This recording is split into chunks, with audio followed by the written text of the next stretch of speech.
Good morning friends, मैं आज़ाद UP वाला आप लोगों का आज इस नई सुबह नई आभा में आपका स्वागत करता हूं। और देखिए सूर्यदेव भी हमारे आ चुके हैं। ये देखिए प्रचंड हो गए हैं सूर्यदेव, आपको दिख रहे होंगे। ये देखिए सूर्यदेव आ गए हैं, उनको नमस्कार कीजिए। जय श्री सूर्यदेवाय नमः। तो सूर्य भगवान को हम सुबह सुबह रोज़ प्रणाम करते हैं, आप लोग भी किए कीजिए, क्योंकि यही है जो हमें एनर्जी देते हैं और पूरी दुनिया को चलाते हैं। क्योंकि अगर ये ना हो तो बड़ा मुश्किल हो जाएगा सारा काम। तो देखिए हम तो आ गए हैं सुबह सुबह इस नेचुरल सी वादियों में, ये सरसों के लहलहाते खेतों में। और आप लोगों से भी अनुरोध करता हूँ कि आप लोग भी उठिए, सुबह हो गई है, आइए मैदान में और उठकर अपने नए सुबह का अभिवादन कीजिए।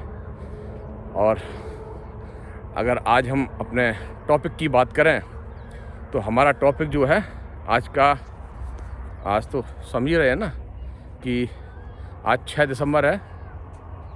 और ये देखिए सूर्य की आभा देखिए आप, क्या बढ़िया दिख रही है, इस पेड़ के अंदर से आ रही है।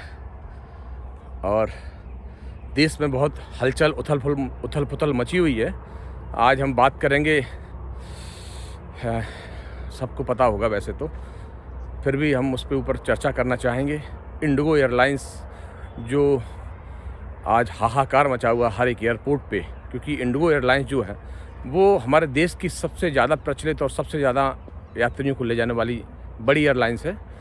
तो उसमें जो हमारी सरकार ने, उड्डयन मंत्रालय ने कुछ नए नियम बनाए थे, उसको लेकर उसके विरोध में मैं तो ये कहूँगा कि एयरलाइंस जो है वो खड़ी हो गई और उसके पास कैप्टन्स नहीं हैं, फ़्लाइट उड़ाने के लिए पायलट नहीं हैं और क्रू मेंबर्स नहीं हैं। तो बड़ी समस्या है, इतने बड़े देश में इतनी बेरोज़गारी है, उसके बाद भी जो है क्रू मेंबर्स और पायलट्स की कमी है। ये तो बड़ी हास्यास्पद बात है कि ऐसा है। लेकिन चूँकि हम लोग तो अभी गांव में रह रहे हैं, हम लोगों को तो सरोकार है नहीं। जो एयरपोर्ट पे हैं, आप मौसम समझ ही रहे हैं कि टेम्परेचर क्या हो रहा है। मुंह से देखिए भाप निकल रही है और सर्द हवाएं चल रही हैं। आज तो लिटरली शीतलहर का प्रकोप है, शीतलहर चल रही है। और मैं तो पूरा अंदर से टाइट हूँ, इनर ऊपर से नीचे तक इनर और ऊपर से ये ब्लैक आप देख ही रहे हैं। तो फिर भी सर्दी लग रही है। तो सोचिए कि जो एयरपोर्ट पे यात्री हैं बेचारे परेशान हैं, और वो इस सर्दी में क्या कर रहे होंगे, कैसे कोई ज़मीन पे लेटा है। मैंने तो कल एक वीडियो देखा, हाहाकार लोग मचा रहे थे। और कल बहुत ही एक शर्मनाक वीडियो आया जो है, मैंने कोई चैनल था, उसका नाम तो नहीं लेना चाहूँगा मैं, उसने बड़ी बुरी तरह से देश के प्रधानमंत्री को लताड़ा और मतलब गंदी तरीके से है। और वो इसलिए कर रहा था कि एयरपोर्ट पर जो है किसी की बेटी होगी, उसको सैनिटरी नैपकिन की ज़रूरत होगी, और वो जो है वहाँ पे उपलब्ध नहीं था एयरपोर्ट पे। समझिए वो लड़का जो बंदा था वो बेचारा रिक्वेस्ट कर रहा था, मैंने वीडियो देखा, उसने जो लगाया था वीडियो, वो बंदा रिक्वेस्ट कर रहा था कि मेरी बेटी के जो है ब्लड आ रहा है और बेचारे कपड़े भीग रहे हैं, और वो मतलब सैनिटरी नैपकिन दे दीजिए। और वहाँ पे एक भी वहाँ लेडीज़ थी, जबकि आज के समय में बताइए ना कि लेडीज़ तो एक दूसरे की कितनी हेल्प करती हैं, और लेडीज़ की नहीं देखेगी तो कौन देखेगा। मतलब ऐसे देश में मतलब कहाँ हम रह रहे हैं, कहाँ पे हमारा देश आ गया है।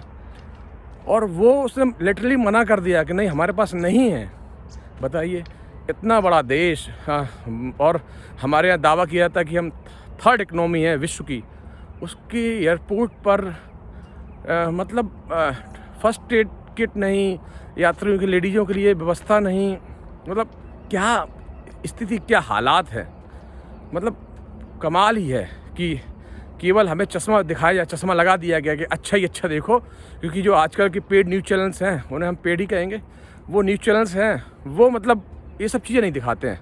वो केवल अच्छा दिखाते हैं, 3rd इकनॉमी है और ये है, वहाँ डंका बज रहा है, वहाँ ये हो रहा है, उस देश के मतलब स्थिति ये आ गई है। और हकीकत कुछ और ही है। आप देखिए कि हकीकत क्या है। जब आप मैं तो ये कहूँगा कि हर एक व्यक्ति को आज ब्लॉगर बनना चाहिए। वो अपनी व्यवस्था जो भी समस्या है फील कर रहा है वो उसको डालना चाहिए, यूट्यूब पे डाले या सोशल मीडिया पे डाले, जिससे कि आम जनता को, सभी लोगों को पता तो चले कि हकीकत क्या है। आज देश में ऐसा नहीं है कि केवल एयरपोर्ट पे ही समस्या है, हर जगह इकोनॉमी, आर्थिक रूप से भी बहुत समस्याएं हैं। कुछ कह रहे हैं, कुछ हमारे जो मीडिया चैनल्स हैं वो भैया वाहवाही कर रहे हैं। हद तो तब हो गई जब एक जो है न्यूज़ चैनल की जो एंकर हैं वो कह रही कि डॉलर तो सरकार ही कम कर रही है, मतलब डॉलर की अपेक्षा जो रुपए की कीमत है वो सरकार ही कम कर रही है, उससे तो हमें बहुत सारे फ़ायदे हैं। और वो रुपए की कीमत जो गिर रही है उसके फ़ायदे गिना रही थी वो। मतलब आप बताइए कि स्थिति कहाँ पे है। मतलब आपके यहाँ हालात ख़राब हो रहे हैं और उसके फ़ायदे गिनाए जा रहे हैं आपको, उसका नुकसान हो रहा है, देश की आर्थिक स्थिति ख़राब हो रही है, उसके फ़ायदे गिनाए जा रहे हैं। हमारे एक मित्र भी जो है थे, एक दिन बैठे थे तो वो भी कह रहे थे कि नहीं वो तो सरकार ही कर रही है, 90 क्या वो तो 100 हो जाएंगे, अभी वो तो सरकार ही कर रही है, उससे फ़ायदे। हमने भैया बताओ जरा क्या फ़ायदे हैं। तो वो इधर उधर घुमाने लगे, मतलब ये नहीं बता पाए कि फ़ायदे क्या हैं। अरे वो बता रहे कि उससे एक्सपोर्ट इंपोर्ट में बड़ा फ़ायदा होगा। भैया हमने बताओ कैसे फ़ायदा होगा, लेकिन वो नहीं बता पाए। और बड़े शिक्षित हैं, मतलब मैं क्या कहूँ, काफ़ी हमारे चड्डी यार हैं, वो बहुत अच्छे मित्र हैं और लंगोटिया यार हैं हमारे। मैं क्या कहूँ उनसे, लेकिन भैया क्या कहें, भक्त लोग हैं, अब उनसे क्या कहा जा सकता है। वो लिटरली मतलब एक जो है उसका फ़ायदा नहीं गिना पाए, जबकि वो खूब कहा उसके बड़े फ़ायदे हैं, ये हो रहा वो हो रहा। भाई कोई देश जो है क्यों मतलब जो है अपनी करेंसी को गिराएगा, मतलब बताइए। स्थिति यहाँ आ गई है कि करेंसी गिर रही है तो उसका ही फ़ायदा गिनाया जा रहा था। और 2013 के पहले जब करेंसी उस समय हमारी समझ से जो है 53-54 रुपये थी, या जो भी होगी, मतलब 60 के नीचे ही थी, तो उसके जो है कह रही थी कि जो रुपया गिरता है उस देश की जो है वो नाक कट जाती है, उस देश की जो है क्या क्या गिर जाती है, साख गिर जाती है, ये हो जाता। तब उसके वो रोना रोया जाता, आज उसके फ़ायदे गिनाए जा रहे हैं। मतलब ये देखिए कि हम कहाँ पहुँच गए हैं। लोग हर चीज़ को डिफेंड करने लगते हैं, जो अंधभक्त हैं, जो भक्त लोग हैं। भाई सही चीज़ तो बोलो। मैं कहता हूँ सरकार तो सभी आने जाने और सभी एक जैसी ही हैं। वो मतलब जो है वो ऐसा कोई नहीं है कि आपको जाके हाथ में रोटी दे देगा और खा लो आप, ऐसा कोई नहीं है। आपको मेहनत खुद ही करनी पड़ेगी। सब बातें ठीक है, सरकार चलाना कुछ ऊपर नीचे रहता है, वो तो होता है, लेकिन इतना भी क्या है। मतलब आप एक मतलब देश के नागरिक हैं, आपको अच्छा बुरा कुछ समझना चाहिए ना। मैं ये नहीं कहता ये सरकार बुरी है वो अच्छी है, या वो बुरी है ये अच्छी है, नहीं। मैं पॉलिटिक्स मतलब सरकार पे कमेंट नहीं करता, लेकिन आपको ये सोचना तो चाहिए कि क्या गलत और क्या सही। आज हमारे कपड़े चुरा के कोई ले जाए, अरे बढ़िया किया चोर ने भाई, वो कपड़े चुरा के ले गया, ये कौन सी बात हुई। हमारे घर पर चोरी करके ले गया कोई आदमी, अब हम उसको डिफेंड करें, ना बढ़िया किया उसने भाई, चोरी करके ले गया, अरे कमाल हो गया, मतलब बढ़िया है। आज इंसान की हालत बहुत ख़राब है भैया, शादी नहीं कर पा रहा है। सोना कहाँ पहुँच गया, आप खुद समझदार हो ना। सोना चांदी की हालत क्या है बताइए, शादियाँ कैसे होंगी, कैसे। आज एक समय ऐसा था पुराने ज़माने में कि हमारे यहाँ जो है सोना चांदी से ही उसकी आर्थिक स्थिति हर व्यक्ति की देखी जाती थी। इसके बाद इतना सोना, और लिटरली लेडी है हमारे पुराने, हमारी माँ हैं, उनकी माँ थी, हमारी दादी थी भाई, खूब उसी हिसाब से उसकी उस समय कीमत ही नहीं थी।